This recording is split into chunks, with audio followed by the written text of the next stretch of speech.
ഇന്ന് ഞാനൊരു അടിപൊളി ടോണിക്കാണ് കേട്ടോ. നമുക്ക് മനുഷ്യർക്ക് കഴിക്കാനുള്ളതല്ല, ചെടികൾക്ക്, അതായത് പ്രത്യേകിച്ചും ഓർക്കിഡുകൾക്ക്, ഡെൻഡ്രോബിയം, അതുപോലെ ഫെൻലോപ്സിസ്, വാൻഡ, മൊക്കാറ, ഇങ്ങനെയുള്ള ചെടികൾക്ക് നമ്മുടെ വീട്ടിൽ നമ്മൾ കളഞ്ഞിടുന്ന സാധനങ്ങൾ ഉപയോഗിച്ച് നല്ലൊരു ടോണിക് ഉണ്ടാക്കിയിട്ട് നമ്മുടെ ചെടികൾക്ക് സ്പ്രേ ചെയ്ത് കൊടുത്താൽ നല്ല ഹെൽത്തി ആയിട്ട് വളരുകയും അതിൽ നല്ല ഹെൽത്തി ആയിട്ടുള്ള സ്പൈക്ക് വന്ന് പൂക്കൾ നല്ല വലിപ്പത്തിൽ ഉണ്ടാകുകയും ചെയ്യുന്നതിന് വേണ്ടിയിട്ട് ഞാൻ ചെയ്യുന്ന ഒരു ടിപ്സാണ് കേട്ടോ.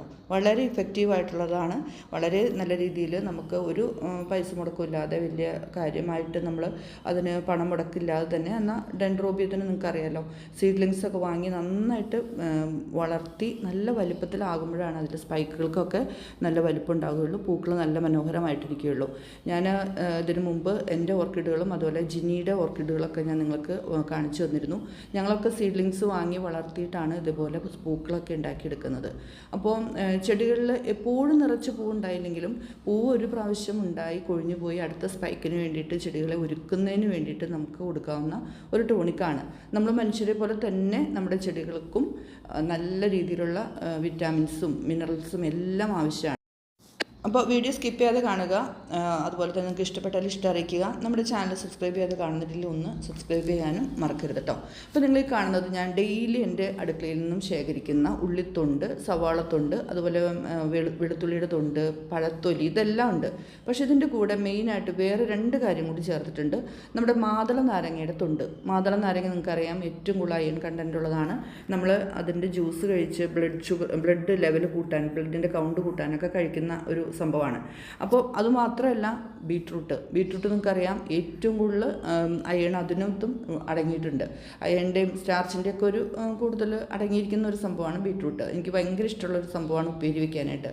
അപ്പോൾ ഈ ബീട്രൂട്ടിൻ്റെ തൊണ്ട് അല്ലെങ്കിൽ ബീട്രൂട്ട് അരിഞ്ഞത്, അതുപോലെ മാതള നാരങ്ങയുടെ തൊണ്ട്, ഇതെല്ലാം ഞാൻ എന്നും ഉണ്ടാകുന്ന പഴത്തൊലി, സവാളത്തൊണ്ട് ഇതിൻ്റെ കൂടെ തിളപ്പിച്ച് നന്നായിട്ട് വറ്റിച്ച് കുറുക്കി ഇതേപോലെ ഒരു എന്താ പറയുക, ഒരു ടോണിക്കെന്ന് തന്നെ പറയാം, ഇതേപോലെ ഒരു സിറപ്പാക്കിയിട്ട് എടുത്ത് വയ്ക്കുക. ഇത് നമുക്ക് ശരിക്കും നിങ്ങൾക്കറിയാം, നമ്മുടെ ഡെൻഡ്രോബിയത്തിനും ഓർക്കിഡുകൾക്കൊക്കെ നമ്മൾ സ്പ്രേ ചെയ്ത് കൊടുക്കുന്നതിൽ നിന്നാണ് അതിന് വേണ്ടിയിട്ടുള്ള വളങ്ങളൊക്കെ കിട്ടുന്നത്. ഇതേപോലെ വറ്റിച്ചെടുത്ത ഒരു ടോണിക്ക് നമുക്ക് ഉണ്ടെങ്കിൽ നമ്മുടെ തലേദിവസത്തെ അരിക്കാടി നമ്മൾ കളയാതെ വെക്കുക. അരിക്കാടി നല്ലൊരു ഇതാണ് ചെടികൾക്ക് കൊടുക്കാനായിട്ട്. അപ്പോൾ ഈ അരിക്കാടിയിലേക്ക് നമ്മൾ ഇപ്പോൾ ഇതേപോലെ തിളപ്പിച്ച് വറ്റിച്ച് വെച്ച്, അപ്പോൾ നമ്മുടെ പണികളെല്ലാം കഴിഞ്ഞ് കഴിയുമ്പോൾ ഒരു പഴയ പാത്രത്തിൽ നമ്മുടെ അടുക്കളയിൽ ഉണ്ടാകുന്ന എല്ലാത്തരം പച്ചക്കറികളുടെയും തൊലി, എല്ലാത്തിൻ്റെയും പറ്റില്ല, കുമ്പളങ്ങയുടെ ഒന്നും ഞാൻ ഇടാറില്ല, ബാക്കി എല്ലാത്തിൻ്റെയും പീൽസ് ഇതേപോലെ നമുക്ക് വറ്റിച്ച് വെച്ച് സമയം കിട്ടുമ്പോൾ ചൂടാറി കഴിഞ്ഞ് കഴിയുമ്പോൾ അരിച്ച് 4 ഇരട്ടി വെള്ളം കൂടി ചേർത്ത് നമുക്ക് ചെടികൾക്ക് ഒഴിച്ചു കൊടുക്കാം കേട്ടോ. അപ്പോൾ ഇപ്പം നമ്മൾ ചെയ്യുന്നത് അരിക്കാടിയിലേക്ക് നമ്മളിപ്പോൾ ഉണ്ടാക്കിയ ഈ ഒരു ടോണിക്ക് അരിച്ച് ഒഴിച്ചു. അപ്പോൾ നമുക്ക് കിട്ടുന്നത് 2 ലിറ്റർ വെള്ളമാണെന്ന് വയ്ക്കുക. ആ 2 ലിറ്റർ വെള്ളത്തിൻ്റെ കൂടെ 2 ലിറ്ററും കൂടി വെള്ളം ആഡ് ചെയ്യാം. കാരണം നമ്മൾക്ക് നന്നായിട്ട് വലിയ കൊഴുപ്പൊന്നുമില്ലാത്ത വെള്ളം തന്നെയാണ്.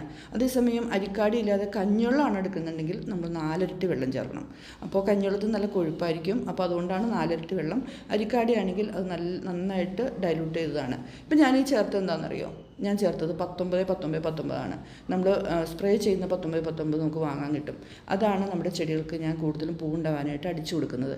ഇതെല്ലാം നിങ്ങളുടെ കയ്യിൽ ഗ്രീൻ കെയറോ അല്ലെങ്കിൽ മിറക്കിൾ 20യോ അല്ലെങ്കിൽ ഏത് ബൂസ്റ്റ് ആണെങ്കിലും ഉണ്ടെങ്കിൽ നമ്മൾ ഈ ചേർത്ത ഈ ഒരു ലായനിയുടെ കൂടെ അല്ലെങ്കിൽ ഈ സിറപ്പിൻ്റെ കൂടെ ഡൈലൂട്ട് ചെയ്യുന്നതിൻ്റെ കൂടെ നമുക്കത് 1 ലിറ്ററിന് 1 ഗ്രാം എന്ന തോതിൽ നമുക്ക് ചേർത്ത് ചെടികൾക്ക് അടിച്ചു കൊടുക്കാം കേട്ടോ. ഇപ്പം ഞാൻ കുറേ നാളുകളായിട്ട് ഇങ്ങനെയാണ് നമ്മുടെ ആന്തൂറിയം, അതുപോലെ ഓർക്കിഡ്, ഡെൻഡ്രോബിയം, ഇങ്ങനെയുള്ള സ്പ്രേ ചെയ്ത് കൊടുക്കുന്ന എല്ലാ ചെടികൾക്കും പൂക്കളുണ്ടാവാനായിട്ട് ചെയ്യുന്നത്. അപ്പോൾ നമ്മളിപ്പോൾ തിളപ്പിച്ച് കൊണ്ടുവന്നത് നമ്മൾ ബക്കറ്റിലേക്ക് അരിച്ചൊഴിക്കുന്നത് നിങ്ങൾ കണ്ടിരുന്നു. അത് കഴിഞ്ഞ് അതിനകത്തേക്ക് നമ്മളിപ്പോൾ ഒരു 19 ഒരു 1 ഗ്രാം എന്ന തോതിൽ, 1 ലിറ്ററിന് 1 ഗ്രാം എന്ന തോതിലിട്ടു. ഇനി നമ്മൾ സ്പ്രെയറിലാണ് ഇത് അടിച്ചു കൊടുക്കണമെങ്കിൽ ഒന്നും കൂടി അരിക്കേണ്ട ആവശ്യമുണ്ട് കേട്ടോ. അപ്പോൾ നമ്മൾ ഈ ചേർത്ത 19 അതുപോലെ നമ്മൾ അരിച്ചൊഴിച്ചതിലൊക്കെ വീണ്ടും ചെറിയ രീതിയിൽ അതിൻ്റെ കരട് ഉണ്ടെങ്കിൽ നമ്മുടെ സ്പ്രെയറിൽ കൂടെ വരില്ല. അപ്പോൾ അതുകൊണ്ട് ഇതുപോലെ നൈസായിട്ടുള്ളൊരു തുണി വെച്ചിട്ട് നമുക്ക് അരിച്ചൊഴിച്ച് അടിച്ചു കൊടുക്കുന്നതായിരിക്കും ഏറ്റവും നല്ലത്. അപ്പോൾ എൻ്റെ ഈ സ്പ്രെയർ എന്ന് പറഞ്ഞാൽ ഒത്തിരി നാളായി ഞാൻ വാങ്ങിച്ചിട്ട്, നല്ല ഒരു എന്താ പറയുക, കേടാകാതെ നമുക്ക് കിട്ടിയിരിക്കുന്ന ഒരു സ്പ്രെയറാണ്. എപ്പോൾ മേടിച്ചാലും സ്പ്രെയർ കേടാവുന്ന ഒരു സംഭവം എനിക്കുണ്ട്. അപ്പോൾ ഇത് 2 ലിറ്റർ വെള്ളം കൊള്ളുന്ന നല്ലൊരു സ്പ്രെയറാണ് കേട്ടോ. ഇത് നമുക്ക് ആമസോണിൽ നിന്നോ ഫ്ലിപ്കാർട്ടിൽ നിന്നോ അല്ലെങ്കിൽ പുറത്തുനിന്നൊക്കെ വാങ്ങാൻ പറ്റുന്നതാണ്. അപ്പോൾ ഇതുപോലെ അരിച്ചൊഴിച്ചതിന് ശേഷം നമ്മൾ ചെടികളുടെ ഇലകളിലും തണ്ടിലും നന്നായിട്ട് ഒഴിച്ചു കൊടുക്കുക. പിന്നെ വേര് വരുന്ന ഭാഗം അവിടെയൊക്കെ നന്നായിട്ട് അടിച്ചു കൊടുക്കുക കേട്ടോ. ഞാനത് ഒഴിച്ചു കൊടുക്കുമ്പോൾ സ്പ്രെയറിൽ നിന്ന് നന്നായിട്ട് വീഴുന്ന രീതിയിൽ, നന്നായിട്ട് നനയുന്ന രീതിയിലാണ് തണ്ടും ഇലകളൊക്കെ നനച്ചു കൊടുക്കുന്നത്. നിങ്ങൾക്കറിയാം, ഇപ്പോൾ വേനൽക്കാലമാണ്, നമ്മുടെ ഈ ചെടികൾക്ക് 2 നേരവും നനയ്ക്കുന്നത് തന്നെയാണ് ഏറ്റവും നല്ലത് കേട്ടോ. അപ്പോൾ ഓർക്കിഡ്, ഡെൻഡ്രോബിയം, വാൻഡ, മുക്കാറ, അതുപോലെ തന്നെ ഫെല്ലോപ്സിസിനൊക്കെ നിങ്ങൾ 2 നേരം നനവ് കൊടുക്കുന്നത് ഈ വേനൽക്കാലത്ത് നല്ലതാണ്.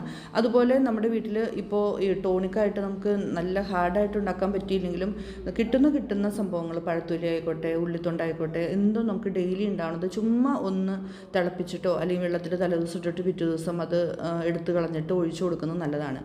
നല്ല ഹെൽത്തി ആയിട്ടുള്ള ചെടികൾ ഇതുപോലെ ഉണ്ടായാലാണ് നല്ല സ്പൈക്ക് വരുള്ളൂ. ഇപ്പോൾ ഈ ഒരു ചെടികളിൽ നിന്ന് നോക്കിയാൽ അറിയാം, 3 സ്പൈക്കാണ് വന്നിരിക്കുന്നത്, കണ്ടോ? എന്ത് ഹെൽത്തി ആയിട്ടാണ് വന്നിരിക്കുന്നത് നോക്കി. അപ്പോൾ നന്നായിട്ട് നമ്മൾ ചെടി വളർത്തി വലുതാക്കി എടുത്തതിന് ശേഷം മാത്രമേ അതിനകത്ത് പൂക്കൾ ഉണ്ടാകുന്നത്, നല്ല വലിപ്പമുള്ള പൂ ഉണ്ടാവുള്ളൂ, ഒത്തിരി നാൾ നിൽക്കുകയും ചെയ്യുള്ളൂ. അപ്പോൾ എൻ്റെ ചെടികളെല്ലാം ഇതുപോലെ വേരുകളായിട്ട് വന്ന് നല്ല ഹെൽത്തി ആയിട്ട് വന്നിട്ടുണ്ട്. അപ്പോൾ നിങ്ങൾക്ക് ഇതേപോലെ സ്പ്രേ ചെയ്ത് കൊടുക്കണമെങ്കിൽ നിങ്ങളുടെ വീട്ടിലുള്ള കളഞ്ഞിടുന്ന സംഭവങ്ങളൊക്കെ സമയം കിട്ടുമ്പോൾ തിളപ്പിച്ച് വയ്ക്കുക. ഇപ്പോൾ തലേദിവസം തിളപ്പിച്ച് വെച്ച് പിറ്റേ ദിവസം ഒഴിച്ചു കൊടുക്കാൻ പറ്റുള്ളെങ്കിലും ഒരു കുഴപ്പമില്ല കേട്ടോ. ഒരു ദിവസം ഇരുന്ന് അത് പുളിച്ചെന്ന് ഇത് ഒന്നും സംഭവിക്കാൻ പോകുന്നില്ല. ഇപ്പോൾ ചെടികൾക്കൊക്കെ നിങ്ങൾ ഒഴിച്ചു കൊടുത്തോളൂ. നമ്മുടെ ഈ സീഡ്ലിങ്സ് വാങ്ങിച്ചിട്ടുള്ളവർക്ക് അത് നല്ല ഹെൽത്തി ആക്കി എടുക്കാനായിട്ട് ഏറ്റവും നല്ലൊരു ടോണിക്കാണ് കേട്ടോ. അപ്പോൾ നമ്മുടെ മാതള നാരങ്ങ വാങ്ങിച്ചാൽ അതിൻ്റെ തൊണ്ട് കളയണ്ട, നമ്മുടെ ബീട്രൂട്ടിൻ്റെ തൊണ്ട് വെറുതെ കളയണ്ട, അതെല്ലാം നമ്മുടെ ചെടികൾക്ക് അടിപൊളി ടോണിക്കാക്കിയിട്ട് ഉണ്ടാക്കിയെടുക്കാൻ പറ്റും. വീഡിയോ നിങ്ങൾക്ക് ഇഷ്ടപ്പെട്ടു, ഉപകാരപ്പെട്ടു എന്ന് ഞാൻ വിചാരിക്കുന്നു. ഇഷ്ടപ്പെട്ടാൽ ഇഷ്ടം അറിയിക്കുക. ഇതേപോലെ ഉപകാരപ്രദമായ മറ്റൊരു വീഡിയോ ആയിട്ട് നമുക്ക് വീണ്ടും കാണാം കേട്ടോ.